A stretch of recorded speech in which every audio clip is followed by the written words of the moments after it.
Di sebuah desa terpencil yang dikelilingi hutan lebat, warga sering mendengar cerita tentang hantu yang menakutkan. Mereka menyebutnya hantu kepala tanpa tubuh, dan meskipun banyak yang menganggapnya sebagai legenda, tak sedikit pula yang mempercayainya. Pada suatu pagi yang kelabu, di tengah kabut yang menyelimuti desa, seorang pria bernama Budi, seorang pekerja bangunan yang baru saja pindah ke desa itu, menemukan sesuatu yang aneh di tepi hutan. Saat ia berjalan menuju lokasi proyek baru yang harus dia bangun, kaki Budi tersandung oleh sesuatu yang keras di bawah dedaunan. Penasaran, ia membungkuk untuk memeriksa, dan yang ia temui membuat darahnya berdesir kencang. Itu adalah sebuah mayat yang tampak baru saja ditemukan. Namun, sesuatu yang sangat janggal ada pada tubuh tersebut. Mayat itu tidak memiliki kepala. Budi terpaku, tubuhnya kaku, dan ia berusaha untuk tidak panik. Dengan tangan yang gemetar, ia meraba tubuh mayat itu, berharap menemukan petunjuk yang bisa menjelaskan apa yang terjadi. Tapi yang ia temukan hanya lebih banyak tanda tanya. Tidak ada luka yang tampak jelas, hanya darah yang menggenang di sekitar tubuh tanpa kepala itu.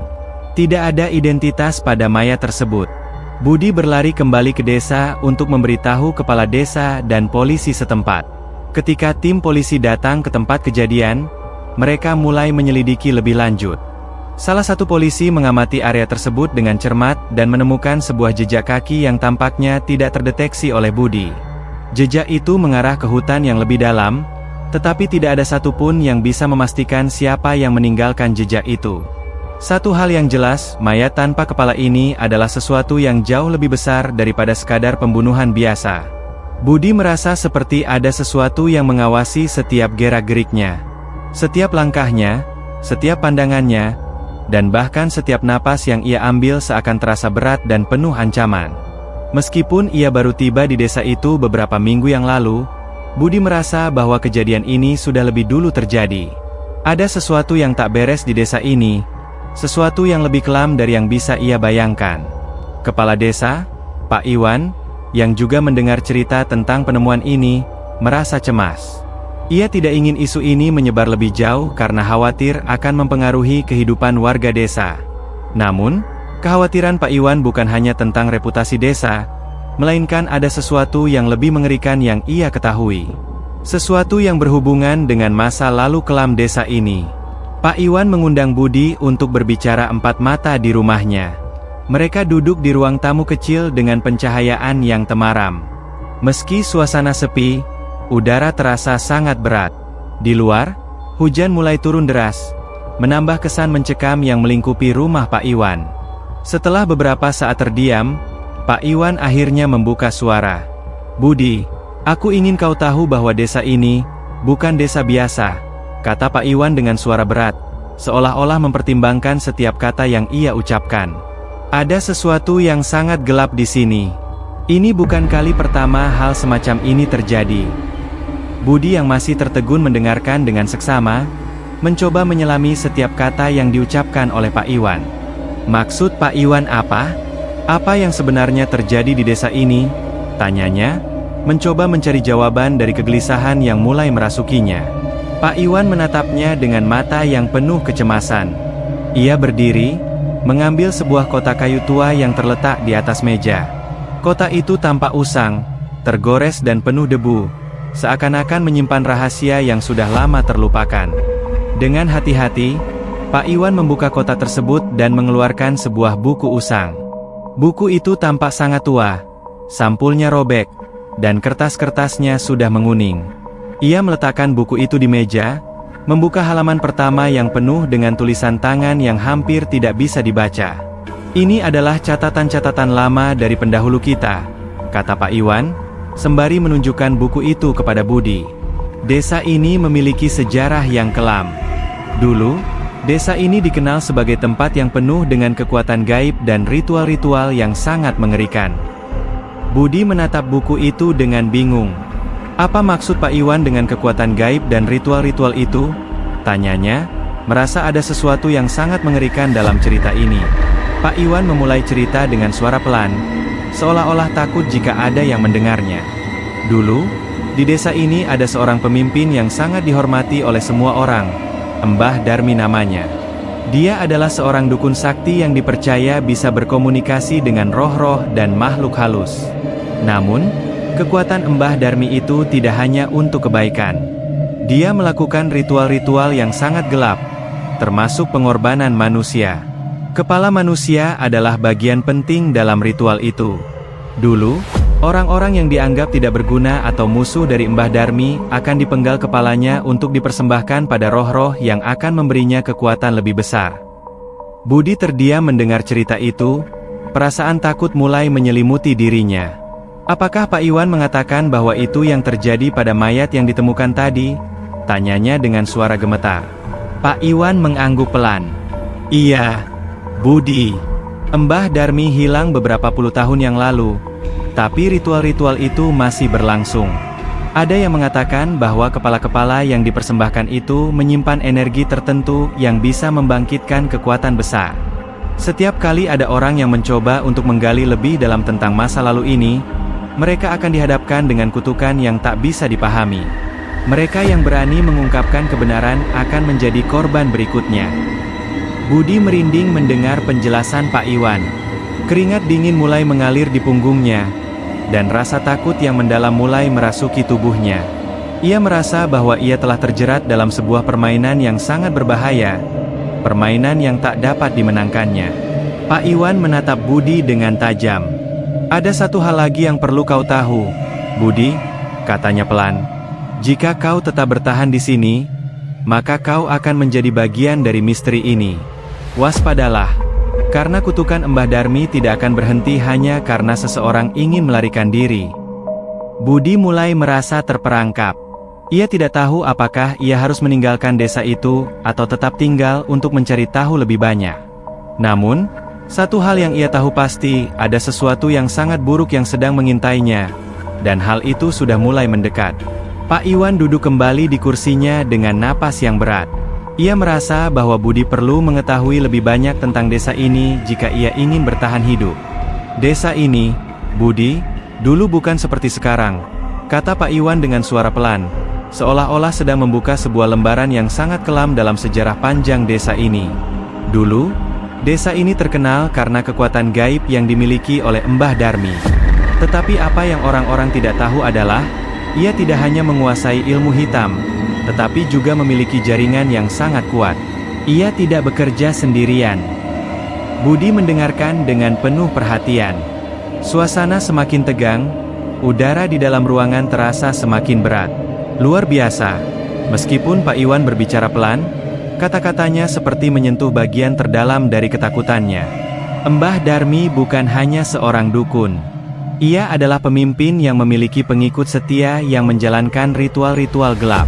Mereka percaya bahwa dengan mengorbankan kepala manusia, mereka akan mendapatkan kekuatan dari dunia lain. Kepala yang hilang itu adalah bagian dari tubuh yang menurut mereka menyimpan roh dan energi yang bisa digunakan untuk memperkuat tubuh mereka.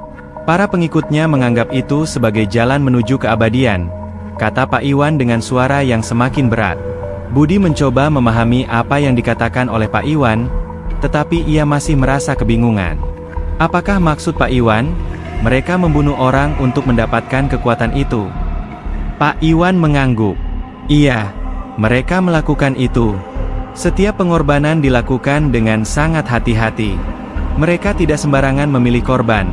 Biasanya orang yang dianggap memiliki kekuatan batin yang besar. Kekuatan batin ini diyakini akan memberi kekuatan lebih besar bagi mereka yang mengonsumsi kepala tersebut. Budi merasa lidahnya terbelenggu. Sulit untuk berkata-kata. Apakah mungkin kejadian-kejadian yang ada di desa ini terkait dengan hal-hal yang lebih besar dari sekadar pembunuhan biasa? Lalu, bagaimana dengan sekarang? Apakah masih ada pengikut-pengikutnya? Tanya Budi, mencoba untuk mencari petunjuk lebih lanjut. Pak Iwan terdiam sejenak, tampak ragu untuk melanjutkan cerita. Seiring berjalannya waktu, Mbah Darmi menghilang. Tidak ada yang tahu kemana ia pergi, dan pengikut-pengikutnya juga hilang. Tetapi bukan berarti hal itu berakhir begitu saja. Beberapa orang yang tahu akan hal ini, tetap menjaga dan melestarikan ajaran-ajaran Mbah Darmi dalam diam. Mereka percaya bahwa kekuatan tersebut tidak akan pernah hilang dan suatu saat akan bangkit kembali. Budi merasa sebuah getaran aneh merasuki dirinya. Jadi, apakah ini berarti ada orang yang masih melakukan ritual ini? Pak Iwan menatapnya dengan tajam. Matanya penuh dengan keprihatinan. Itulah yang harus kau pahami, Budi. Semua yang terjadi saat ini, mayat tanpa kepala yang kau temui, itu bukan kebetulan. Ini adalah bagian dari rencana besar yang tidak bisa kita hindari. Mendengar kata-kata itu, Budi merasa semakin terjebak. Ia tidak tahu apa yang harus dilakukan. Bagaimana bisa ia keluar dari sebuah desa yang tampaknya memiliki sejarah kelam yang begitu dalam? Rasanya semakin sulit untuk bisa menarik diri dari masalah yang sedang berkembang. Pak Iwan melanjutkan, ada beberapa orang yang masih percaya bahwa untuk menghidupkan kembali kekuatan Mbah Darmi, mereka harus melanjutkan ritual pengorbanan tersebut. Dan sekarang, mereka mulai bergerak lagi. Aku takut, Budi, mereka telah memilihmu sebagai bagian dari ritual mereka. Budi mendengarkan dengan saksama, rasa takut semakin menyelimuti hatinya. Bagaimana bisa mereka memilih saya? Saya hanya seorang pekerja bangunan yang baru datang ke desa ini, kata Budi, mencoba menenangkan dirinya sendiri. Pak Iwan menggelengkan kepala. Bukan begitu, Budi. Ritual ini tidak memilih berdasarkan siapa yang datang atau siapa yang sudah lama ada. Mereka memilih yang bisa mereka manfaatkan. Dan jika kau terus mencari tahu lebih banyak tentang Mbah Darmi, mereka akan menganggapmu sebagai ancaman. Sebab, mereka tidak ingin rahasia mereka terbongkar. Dengan kata-kata itu, Budi merasa semakin terisolasi. Tidak hanya ia terjebak dalam misteri pembunuhan mayat tanpa kepala, tetapi ia juga mulai merasa seperti bagian dari permainan yang jauh lebih besar dari yang ia bayangkan. Dalam hatinya, Budi mulai berpikir, apakah ia bisa keluar dari desa ini hidup-hidup? Pak Iwan, apa yang harus saya lakukan? Bagaimana saya bisa keluar dari masalah ini? Tanya Budi dengan nada cemas. Pak Iwan menatapnya dalam-dalam. Satu-satunya cara untuk keluar dari sini adalah dengan mencari tahu siapa yang berada di balik ritual ini dan menghentikannya sebelum terlambat. Jika kau takut untuk bertindak, maka kau akan menjadi bagian dari mereka. Pada malam yang sama, Budi merasa gelisah. Ia tidak bisa tidur dengan tenang setelah mendengar cerita Pak Iwan. Setiap suara angin yang berhembus, setiap langkah kaki yang terdengar di luar rumah, semuanya terasa penuh ancaman. Suasana malam itu semakin mencekam, seakan-akan dunia sedang menekan tubuhnya dengan beban yang tak terkatakan. Setelah beberapa jam mencoba tidur, Budi akhirnya memutuskan untuk keluar dan berjalan keluar rumah, berharap bisa menemukan sedikit ketenangan. Langkah kakinya menyusuri jalanan desa yang sunyi. Hanya suara alam yang terdengar, meski angin malam terasa dingin menyentuh kulitnya. Saat ia melintas di dekat hutan, Budi merasa ada yang aneh. Sesuatu yang tak terlihat sedang mengikutinya. Bayangan-bayangan gelap bergerak di antara pepohonan, dan Budi bisa merasakannya. Sesuatu yang tidak wajar, sesuatu yang mengancam. Ia mempercepat langkahnya, berusaha untuk tidak panik, namun jantungnya berdegup kencang. Tiba-tiba, ia mendengar suara langkah kaki yang semakin mendekat. Suara itu terus mengikuti, membuat Budi semakin takut. Ia berbalik, tetapi tidak ada siapa-siapa. Hanya kegelapan yang menyelimuti. Budi menarik napas dalam-dalam, berusaha menenangkan dirinya. Namun, saat ia melangkah lebih jauh, ia melihat sesuatu yang sangat mengejutkan. Di bawah pohon besar, ada sebuah simbol yang digoreskan di tanah. Simbol itu tampak sangat familiar. Sebuah simbol yang pernah ia lihat di dalam buku yang ditunjukkan oleh Pak Iwan. Itu adalah simbol yang digunakan dalam ritual pengorbanan. Budi merasa pusing. Jantungnya hampir meledak. Ia tahu sekarang, ia bukan hanya berhadapan dengan misteri mayat tanpa kepala, tetapi dengan sesuatu yang jauh lebih menakutkan. Sesuatu yang sudah lama terkubur dalam sejarah desa ini, dan kini, semuanya mulai terungkap. Malam itu, Budi kembali ke rumah dengan perasaan kacau. Jalanan yang sunyi dan hawa dingin dari hutan yang menyelimuti dirinya membuat langkahnya terasa berat. Setiap langkah yang ia ambil terasa semakin lambat, seperti ada sesuatu yang menghalangi tubuhnya untuk bergerak cepat. Ketika ia akhirnya sampai di rumah, ia langsung membanting pintu dan mengunci diri di dalam. Ia menyalakan lampu dan duduk di pojok kamar, berusaha menenangkan diri. Namun, meskipun ia sudah berada di dalam rumah yang aman, rasa takut yang mendalam terus menghantuinya. Ia tahu bahwa ada sesuatu yang mengintainya, sesuatu yang lebih besar daripada sekadar pembunuhan atau mayat tanpa kepala yang ia temui sebelumnya. Itu adalah sesuatu yang lebih gelap, yang berasal dari masa lalu desa ini, dan ia terjebak di tengah-tengahnya. Budi berusaha tidur, tetapi matanya terasa berat. Ketika ia akhirnya terlelap, ia terbangun dengan terkejut. Di hadapannya, terlihat bayangan-bayangan gelap bergerak di sekeliling kamar. Suara bisikan yang samar-samar terdengar di telinganya, membuatnya terbangun dan memandang sekeliling dengan ketakutan. Namun, saat ia membuka mata, tidak ada apa-apa. Ia memutuskan untuk tidur kembali, tetapi mimpi buruk itu semakin mengganggunya. Dalam mimpi, ia kembali ke tempat penemuan mayat tanpa kepala. Kali ini, mayat itu tampak lebih hidup. Tubuhnya bergerak dengan sangat perlahan, dan Budi merasa tubuhnya terikat, seolah-olah tidak bisa bergerak. Ketika mayat itu mendekat, Budi merasa tercekik, napasnya terhenti, dan wajah mayat itu semakin mendekat, semakin jelas. Wajah itu tidak memiliki ekspresi, hanya kegelapan yang menyelubungi mata kosongnya. Ketika mayat itu berdiri tepat di depan Budi, suara bisikan terdengar lagi, kali ini sangat jelas, berbicara langsung ke dalam telinganya, "Kamu tidak bisa melarikan diri, Budi." Budi terbangun dengan keringat dingin membasahi tubuhnya. Jantungnya berdegup sangat cepat, dan napasnya tersengal-sengal. Ia melihat sekeliling kamar, yang tampak biasa saja. Tidak ada bayangan gelap, tidak ada suara bisikan. Namun, perasaan aneh yang menguasai tubuhnya tetap ada. Rasanya, ia tidak bisa terbebas dari mimpi itu, dari ancaman yang semakin nyata. Hari-hari berikutnya berjalan dengan penuh kecemasan. Budi merasa semakin terpojok, dikelilingi oleh misteri yang sulit dipahami. Ia merasa seperti ada yang selalu mengawasinya. Setiap kali ia melangkah keluar rumah, selalu ada perasaan tidak nyaman yang menghinggapi dirinya. Keberadaan sesuatu yang tak terlihat, namun terasa sangat dekat, selalu mengikutinya. Seperti bayangan yang tidak pernah lepas dari dirinya. Suatu malam, setelah mendengar suara-suara aneh dari luar rumahnya, Budi memutuskan untuk pergi ke hutan. Ia merasa seperti ada sesuatu yang harus ia temukan di sana, sesuatu yang mungkin bisa memberi petunjuk lebih lanjut tentang mayat tanpa kepala yang ditemukan dan apa yang sebenarnya terjadi di desa ini. Dengan hati-hati, Budi berjalan ke arah hutan, meskipun ia merasa sangat takut. Suasana malam itu terasa sangat sunyi, hanya suara langkah kakinya yang terdengar jelas.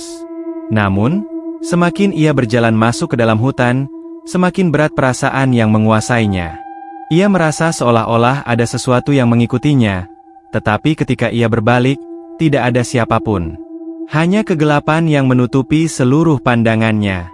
Angin malam berhembus dingin, membawakan suara-suara yang tidak bisa ia jelaskan. Seperti ada bisikan yang berkeliling di sekelilingnya. Budi mempercepat langkahnya, merasa bahwa ia tidak bisa tinggal di tempat itu lebih lama lagi. Namun, tiba-tiba ia merasa tubuhnya seakan ditarik oleh suatu kekuatan yang tidak tampak. Ada dorongan yang kuat, seolah-olah ada kekuatan tak terlihat yang mengarahkannya ke satu tempat tertentu. Meskipun ia berusaha melawan, langkahnya tetap dipaksa untuk bergerak menuju tempat itu. Setelah beberapa lama berjalan, ia akhirnya tiba di sebuah tempat yang sangat asing. Sebuah gua kecil di dalam hutan, tersembunyi di balik batu-batu besar dan pohon-pohon tua. Budi berdiri di depan gua itu, tidak tahu apa yang harus ia lakukan. Suara bisikan yang semakin keras terdengar di sekelilingnya, memaksanya untuk masuk ke dalam gua itu. Dengan ketakutan yang menguasai dirinya, Budi melangkah masuk ke dalam gua. Suasana di dalam gua sangat berbeda. Suhu udara terasa lebih dingin, dan udara di sekelilingnya terasa berat, seperti ada sesuatu yang tidak tampak menghalangi jalannya. Ia terus berjalan lebih dalam, meskipun setiap langkahnya semakin membuatnya merasa semakin cemas. Tiba-tiba, ia mendengar suara langkah kaki lain. Budi terhenti. Suara itu datang dari belakangnya. Ia menoleh dengan cepat, tetapi tidak ada siapapun di sana. Hanya kegelapan yang menyelubungi sekelilingnya. Namun, ia merasa sangat yakin bahwa ia tidak sendirian di dalam gua ini. Ada sesuatu yang mengikutinya, sesuatu yang berbahaya. Saat ia melangkah lebih jauh ke dalam gua, Budi menemukan sebuah ruang yang lebih luas. Di dalamnya terdapat banyak benda-benda aneh, simbol-simbol yang digoreskan pada batu, lilin-lilin yang sudah mati, dan benda-benda lain yang tampaknya digunakan dalam ritual-ritual gelap. Di tengah ruang itu, ada sebuah altar kecil yang terlihat sangat tua. Di atasnya, terletak sebuah benda yang sangat mencolok, sebuah kepala manusia. Budi terkejut. Kepalanya berputar, jantungnya berdebar sangat kencang. Itu adalah kepala manusia yang tampaknya sangat tua, namun matanya masih tampak sangat hidup, seperti memperhatikan dirinya. Ia merasa tercekik, tidak bisa bernapas. Ia ingin berlari, tetapi tubuhnya terasa berat, tidak bisa bergerak.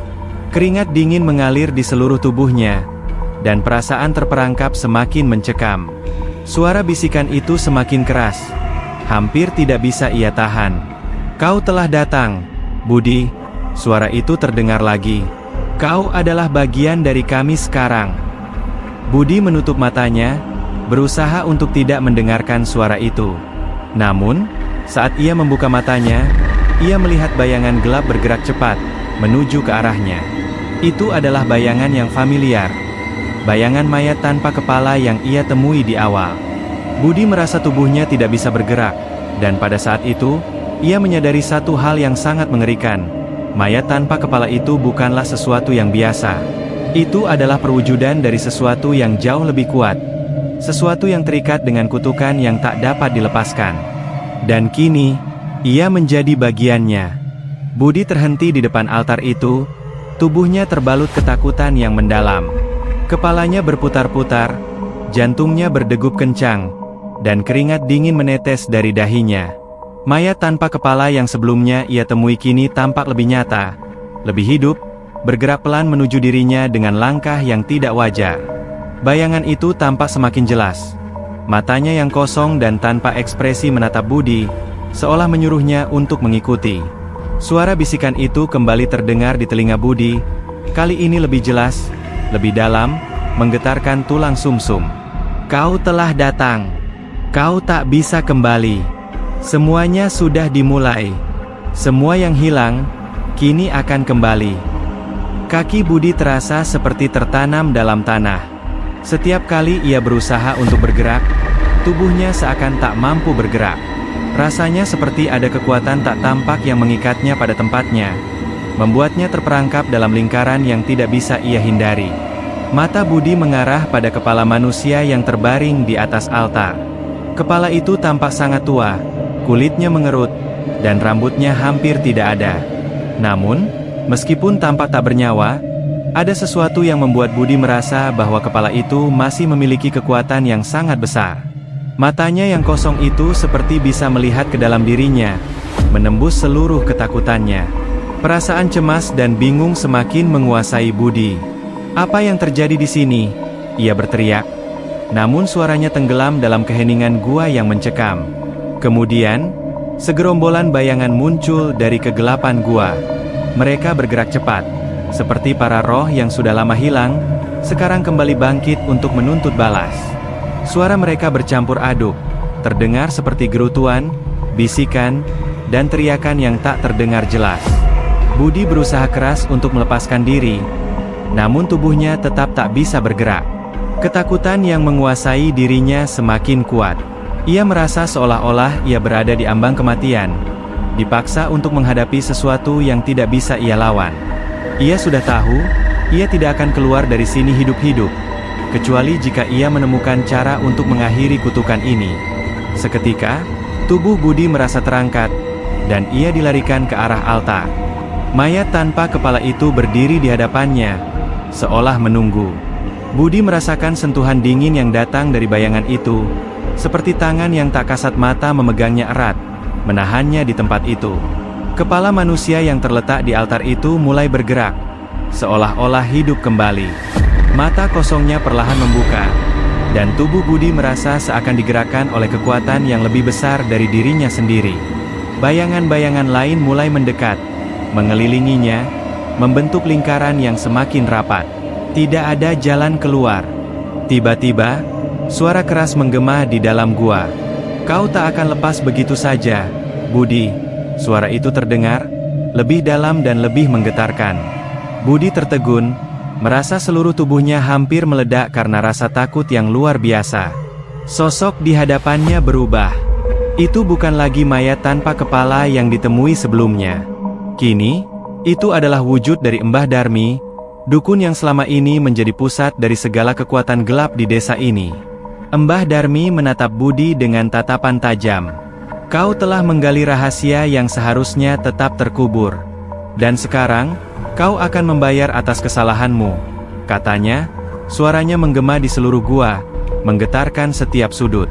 Budi merasa seperti terjebak dalam dunia yang gelap dan tak bisa keluar. Ia mencoba untuk melawan. Namun setiap kali ia bergerak, tubuhnya terasa semakin berat. Ada sesuatu yang mengikatnya lebih erat. Seolah-olah seluruh dunia menginginkannya untuk tetap berada di tempat itu. Dengan satu dorongan terakhir, Budi menjerit. Namun, suaranya tertelan oleh kegelapan. Mbah Darmi mengangkat tangan, dan dalam sekejap, cahaya merah gelap menyala di sekitar tubuh Budi. Cahaya itu terasa panas, seperti api yang membakar seluruh tubuhnya. Budi merasakan tubuhnya mulai hancur, dan ia tahu saat itu juga bahwa ia tidak akan pernah bisa keluar dari gua ini. Ia merasakan hidupnya mengalir begitu saja, tergantung pada apakah ia bisa bertahan atau menyerah pada kekuatan yang ada. Namun, di saat-saat terakhirnya, Budi teringat kembali akan percakapan dengan Pak Iwan. Ada satu hal yang diungkapkan oleh Pak Iwan yang Budi mulai percayai. Satu-satunya cara untuk menghentikan kutukan ini adalah dengan menghancurkan kepala yang ada di altar, kata Pak Iwan. Kepala itu adalah kunci untuk mengakhiri semua ini. Budi dengan sekuat tenaga memusatkan pikirannya pada kepala di altar itu. Semua kekuatan yang dimiliki oleh Mbah Darmi dan pengikutnya berputar di sekitarnya, seolah-olah ingin menahan pikirannya. Namun, Budi mulai fokus pada apa yang perlu dilakukan. Dalam sebuah dorongan terakhir, ia mengarahkan seluruh pikirannya pada kepala yang tergeletak di altar. Dengan kekuatan yang hampir habis, Budi berlari menuju altar dan menyambar kepala tersebut. Begitu tangannya menyentuh kepala itu, semuanya berubah. Tiba-tiba, gua itu bergetar hebat. Cahaya yang mengelilinginya meledak dengan sangat terang. Suara bisikan dan teriakan mulai menghilang, digantikan oleh ledakan yang mengguncang seluruh gua. Mbah Darmi berteriak keras, mencoba menghalangi Budi, tetapi semuanya sudah terlambat. Kekuatan yang dahsyat itu tiba-tiba mereda, dan gua itu terdiam. Cahaya terang perlahan menghilang, dan Budi terjatuh ke tanah, kelelahan dan hampir tidak sadarkan diri. Saat ia membuka matanya, ia mendapati dirinya kembali berada di luar gua, di tengah hutan. Suara-suara dan bayangan yang menghantuinya telah hilang. Dengan tubuh yang masih gemetar, Budi berusaha bangkit. Ia tahu bahwa ia berhasil mengakhiri kutukan ini, tetapi harga yang harus dibayar sangat tinggi. Desa yang semula tampak damai kini tampak berbeda, seperti ada sesuatu yang hilang dari tempat ini. Namun, Budi merasa lega karena ia akhirnya bebas dari kutukan yang mengikatnya. Namun, di saat ia berbalik untuk pergi, ia merasakan sesuatu yang aneh. Ada sesuatu yang bergerak di antara pepohonan, sesuatu yang jauh lebih besar dari yang bisa ia lihat. Ia memutuskan untuk tidak berpikir lebih jauh, memilih untuk meninggalkan desa itu selamanya. Saat Budi berjalan menjauh, sejenak ia merasa ada sesuatu yang mengawasinya. Namun, ia tak peduli lagi. Ia tahu bahwa dia tidak akan kembali ke tempat itu. Semua yang ada di desa ini sudah tertinggal dalam kegelapan, dan Budi berjanji pada dirinya sendiri bahwa dia akan mencari tempat yang lebih aman, jauh dari kutukan yang telah membayangi hidupnya. Terima kasih telah melihat dan juga mendengarkan video ini sampai habis, dan jangan lupa bagikan ke teman-teman Anda agar mereka menikmati ketegangan seperti yang Anda rasakan juga. Jangan lupa untuk subscribe, like, share, dan juga tinggalkan komentar di kolom komentar, untuk selalu mendukung channel kami agar lebih baik, dan bisa membuat cerita yang lebih menegangkan dan juga menyeramkan.